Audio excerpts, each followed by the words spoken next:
হরি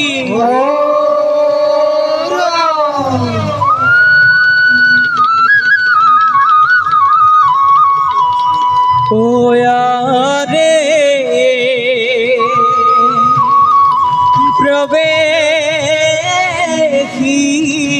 প্রবেশিলা সভার মাঝে জবন্ত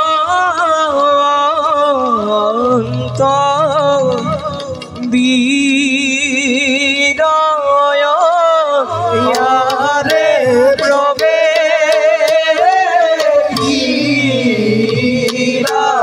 সভার মাঝে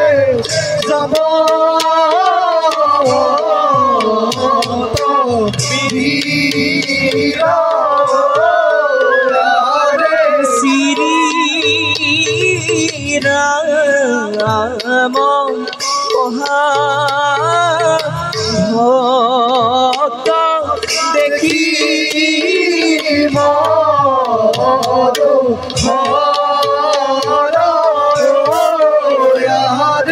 ধীরে ধীরে পাইলা গোয়া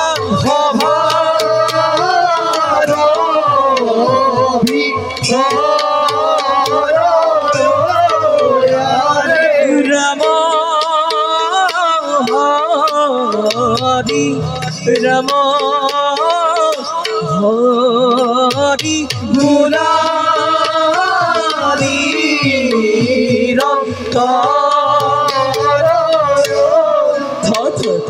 রিদা দেই আদিনা ইতি আদি সিদ্ধই দিনা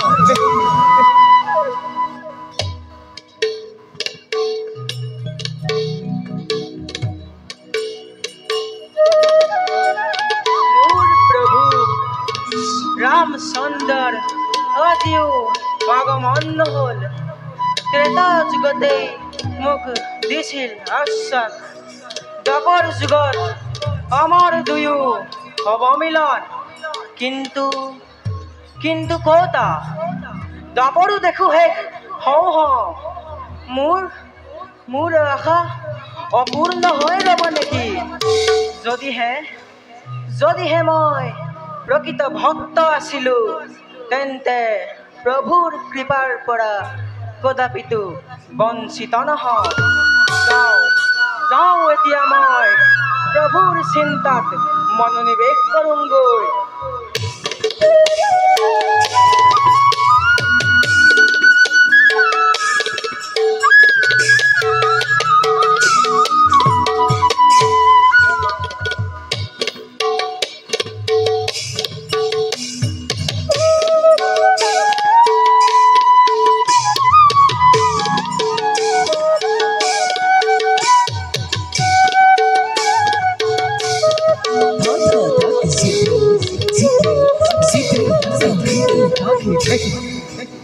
দিয়ক পিতা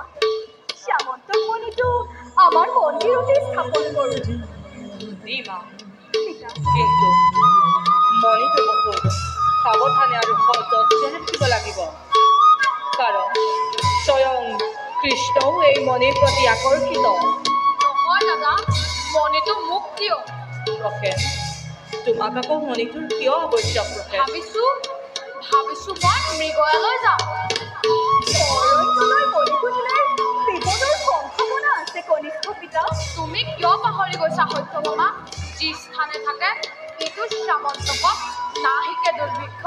মাৰি মৰক নাহিকে ব্যাধি ব্যাঘ্ৰ সত্যভয় একো উপসৰ্গ নোপজাতয় প্ৰসেন দাদা ভক্তি আৰু বিশ্বাসৰ ওপৰত সকলো মূল্য যথাৰ্থভাৱে প্ৰকাশ পায় তথাপিও তুমি মণিটো মোক বিচাৰিছা যদি মই তোমাক মণিটো দিম কিন্তু তুমি অনতি পলমে ঘূৰি আহিব লাগিব আহিম দাদা দেখরে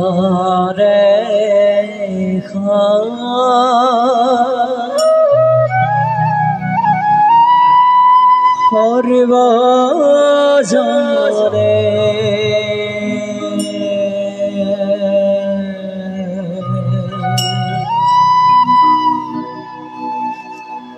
ঈশ্বরর লীলা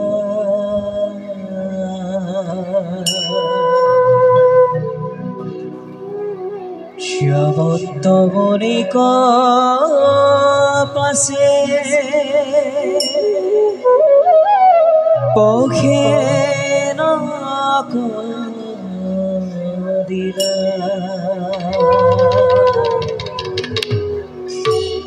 হেন জানি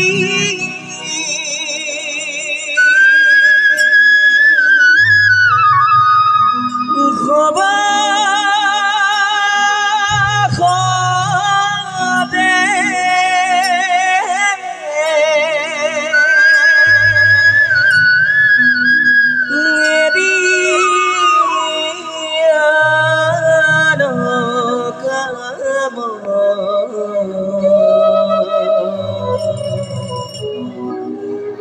Patok saruk daki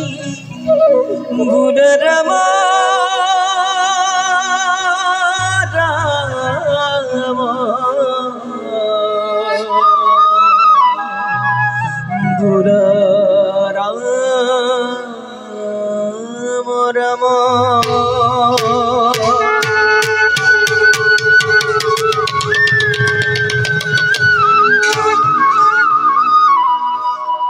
দেৱদত্ত অমূল্য সম্পদ ভাতৃ সকলো সম্পদৰ পৰা সকলো সংকটৰ পৰাই উদ্ধাৰ কৰি আনিব উঠা প্ৰসেন ব'লা এতিয়া যাত্ৰাৰ বাবে খোৱাগৈ সাজু বলক দাদা আহাৰ বলক পিতা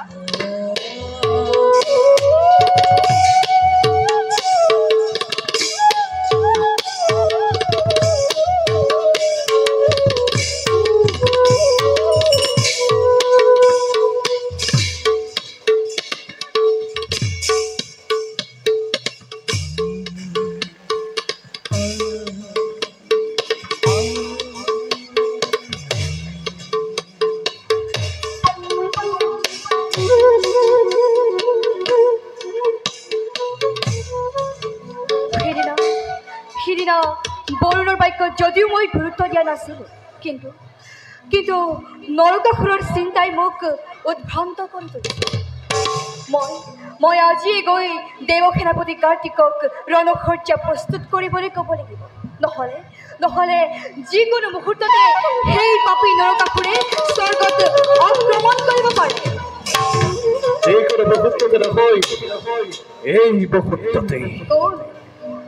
কোন তুমি সুন্দৰ যুৱক ধৰতেৰ জৰজ সন্তান নৰকাসুৰ তই নৰকাসুৰ দৰিয়া অমৰাৱতীলৈ কিয় আগমন কৰিল আত্ম পৰিচয় বিচাৰি তোৰ মাতৃ পতিতা বহুমতী আৰু তাৰেই জৰজ সন্তান তই তোৰ আকৌ কি আত্ম পৰিচয় থাকিব পাৰে ইন্দ্ৰ মই দেৱতা জাৰজ আকৌ দেৱতা পিতামৰ দেৱ নাৰায়ণ পৰশ মন্ত্ৰ আইমৰ বহুমতী জগতৰ পাপৰ পতিতা এজনী বেশ্যা ইন্দ্ৰ নৰক এতিয়া মোৰ ধৈৰ্যচ্যুত হোৱা নাই তোৰ সামান্য জৰজৰ ভাবুকিত এই ইন্দ্ৰ তিলমানো বিচৰিত এবাৰ নহয় সহস্ৰবাৰ কম তই জাৰজ আৰু তোৰ মাতৃ এজনী পতিতা আৰু তই মই দেৱৰাজ ইন্দ্ৰ ৩৩ কোটি দেৱতাৰ বৰ্জপানী মই তাৰ মানে আৰু তোৰ পৰিচয় মোৰ বৰ্জঘাতত তোৰ দৰে কোটি কোটি নগণ্য অসুৰৰ সন্ধানে হয় এই কলমে বা এবাৰতে শেষৰ নেকি তোৰ পৰিচয় বাৰু কচোন তই সেইজন ইন্দ্ৰক চিনি পাওনে যিয়ে গুৰুপত্নী অহল্যাৰ সতীত্ব লাভ কৰি অহস্যজন কৈছিল নৰক এইজন ইন্দ্ৰক চিনি পাওনে যিয়ে দৈত্য দানৱৰ হাতে বাৰে বাৰে পৰাস্ত হৈ বৰে বৰে ঈশ্বৰং কৰি এই কামাতুৰ ইন্দ্ৰ সেই কামাতুর হিন্দু পুলিশ তারিখের সৌরভে বা সঙ্গীতার পতিতা বেশ্যা কলঙ্কিনী খেই অপেশ্বরীকে ঠাকুর তোর ইয়াতে প্রয়োজন কি কি ভিক্ষা লাগে ভিক্ষার জননা নয় প্রাকৃতিক রাজন অহারাই কেন তোর সম্মুখে স্বর্গর রাজকিং কখন কলঙ্কিত করাম তোর তোরে পাপি কিন্দ্রাউরি রক্ত লাভ করিব ভগবান কুলাঙ্গার ইমান সাহস তোর অবধারণ নরক এই তোর বৈঠা ঘাতত তোর দেশ স্বর্ণবিত হব খুনের মতো করবি কেন্দ্র জন্ম মর্যাদা ক্ষমতার লোভাজ গর্বিত হই অহংকারী চুকে চুকে প্রতারণা আর তার এই কাছে যজ্ঞ প্রতিকারী জীবত প্রাগ চুচে করে রাজন নরক খুঁড়ে তোর এই কবাক্য প্রহদাতে কাল সম্ভিয়াতে কাল বিভীষিকা করিস খুনি তেরে দুয়াম তরঙ্গ এই স্বর্গ ধামে রক্ত রক্ত রক্ত নদী বই যাব তুই সমুদ্র কাজ করতুর রথি বহরথি লইয়া সমর তালম পাখিনি স্বর্গ রাজ্য আক্রমণের ক্ষেত্র খুন্মুর খেলা জয়ত্থর জয় নরকাসুর জয় নরকাসুর জয় নরকাসুর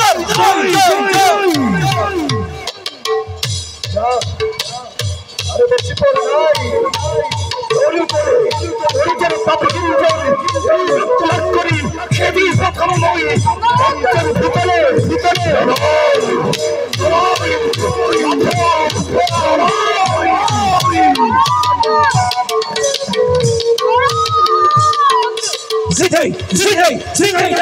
তাকে ভাই কার্তিক সেনাপতি কার্তিক দেবরাজ হরিমনা খোল কার্তিক পাপি নরকাসুরে সর্বদা আক্রমণ করিছে ভয় নাই দেবরাজ যুদ্ধের ভাবে আমার কোনো সেনা সাজু হয়ে আছে বলা কার্তিক আমি মুহূর্ততে পতির ঘর ব্যবস্থা করব আর দেবরাজ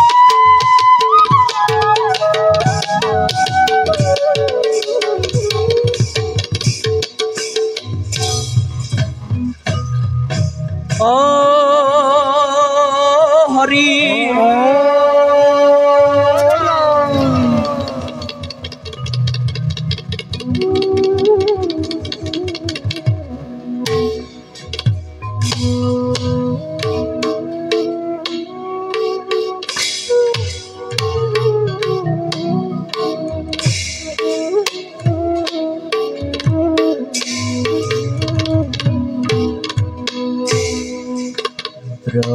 প্রবেশয়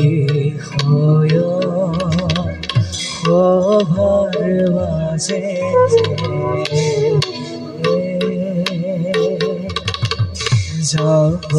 জগতি দেবী রক্ষে সরি যাই দেখিতে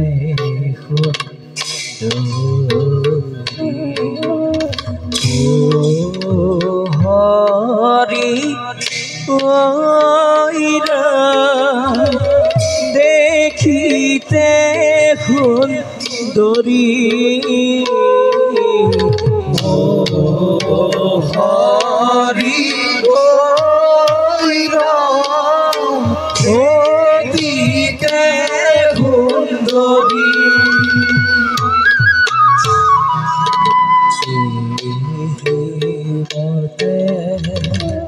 কইরা গোয়া মহারবি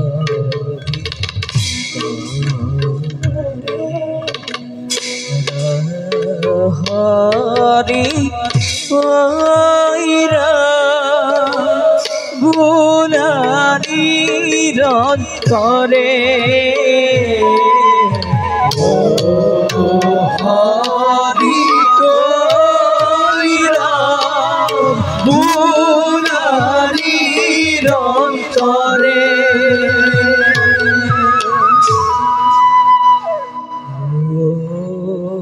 হরি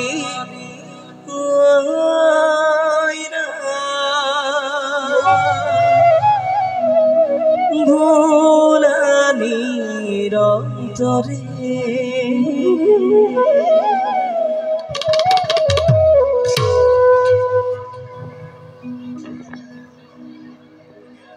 হেই দয়াময় দয়া ঠাকুর করুণা হবে আজীবন পুজি আছো তোমাৰ ৰাতুল চৰণ হেই প্ৰভু কিমান দিন এই গড্ডাৰ মাজত কাল যাপন কৰি দেখা দিয়া হে কমললোচন হেই দয়াময় সদয় হৈ এই অনাথিনীৰ প্ৰতি উদ্ধাৰ কৰাহিব কৰিছো মিনতি